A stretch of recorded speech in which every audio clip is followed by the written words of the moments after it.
Magandang umaga, ngayon po ay araw ng Linggo, June 8, 2025, update po muli sa lagay ng panahon.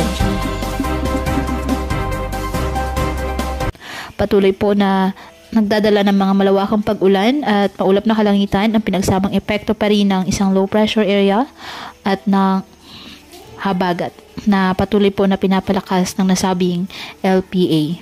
Hindi ba rin po inaalis ang tsansa na maging bagyo ito sa mga susunod na araw at papangalan ng Auring ng Pag-asa, ang kauna-unahang bagyo na mabubuo ngayong taong 2025.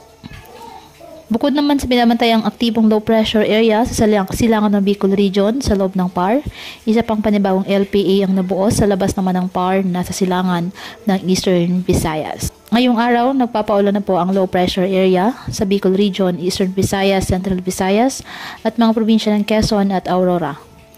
Habang ang habagat naman na patuloy pinapalakas ng LPA ay nakakaapekto at nagdadala ng mga malawakang pag-ulan sa Mimaropa, natitirang bahagi ng Visayas, Mindanao, natitirang bahagi ng Central Luzon, Metro Manila at mga probinsya ng Cavite, Laguna, Batangas at Rizal.